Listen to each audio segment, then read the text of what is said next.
अस्सलामुअलैकुम स्टूडेंट्स। देखो, जो रिलेशन ड्रिफ्ट वेलोसिटी के लिए हमने डिराइव की है V D is equal to E tau divide by M E, ये रिलेशन गलत है। ये सही रिलेशन हमने डिराइव नहीं की है। तो ये रिलेशन हम सही क्यों नहीं है, ये गलत क्यों है और हमने गलत रिलेशन क्यों डिराइव की फिर, ठीक है। देखो, इसको समझेंगे। देखो, जो ड्रिफ्ट वेलोसिटी है, इसको जब हमने डिराइव किया इलेक्ट्रॉन के लिए, हम इसको डिराइव कर रहे हैं, इलेक्ट्रॉन की ड्रिफ्ट वेलोसिटी निकाल रहे हैं। देखो, इलेक्ट्रॉन एक इतना छोटा पार्टिकल है कि यहाँ पे इतने छोटे पार्टिकल के लिए हम न्यूटोनियन मैकेनिक्स का इस्तेमाल नहीं कर सकते। ये क्वांटम वर्ल्ड का पार्टिकल है, वहाँ पे न्यूटोनियन मैकेनिक्स काम नहीं करती।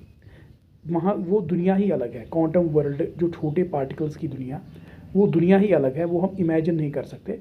वहाँ पे इमेजिन कर सकते हैं हम जब हम क्वांटम मैकेनिक्स पढ़ेंगे, जो हमें नहीं पढ़नी अभी, ठीक है। तो इस क्वांटम वर्ल्ड में, क्वांटम वर्ल्ड मतलब ये छोटे छोटे पार्टिकल्स की दुनिया, लाइक इलेक्ट्रॉन्स, यहाँ पे जो है न्यूटोनियन मैकेनिक्स हम अप्लाई नहीं कर सकते। न्यूटोनियन मैकेनिक्स अगर अप्लाई करेंगे तो रिजल्ट गलत आएंगे। अब जो ड्रिफ्ट वेलोसिटी हमने डिराइव की है, तो ये हमने न्यूटोनियन मैकेनिक्स अप्लाई करके डिराइव की है। Like force is equal to mass into acceleration, इस रिलेशन का हमने इस्तेमाल किया।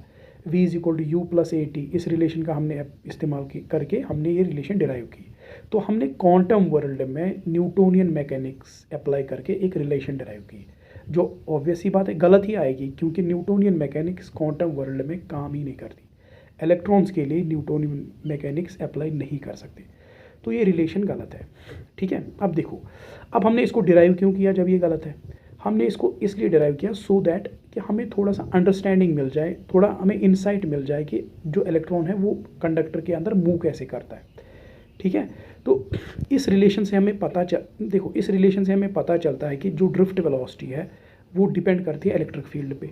जितना इलेक्ट्रिक फील्ड बढ़ाएंगे उतना ड्रिफ्ट वेलोसिटी भी बढ़ेगी। देखो, ये ड्रिफ्ट वेलोसिटी का इलेक्ट्रिक फील्ड पे डिपेंड होना, ये सही है। ये रिलेशन सही बताती है कि ड्रिफ्ट वेलोसिटी इलेक्ट्रिक फील्ड पे डिपेंड करती है।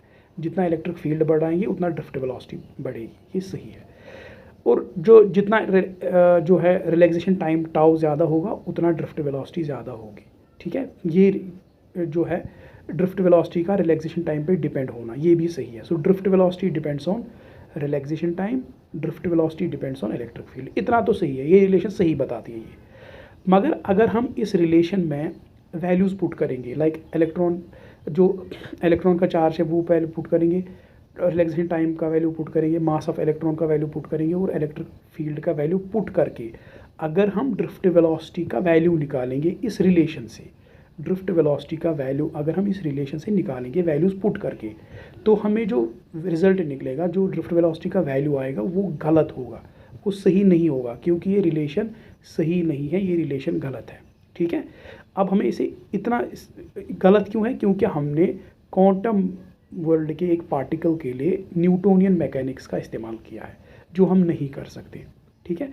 अब इस रिलेशन का इतना ही फ़ायदा है कि ये हमें बताती है ड्रिफ्ट वेलोसिटी किन फैक्टर्स पे डिपेंड करती है।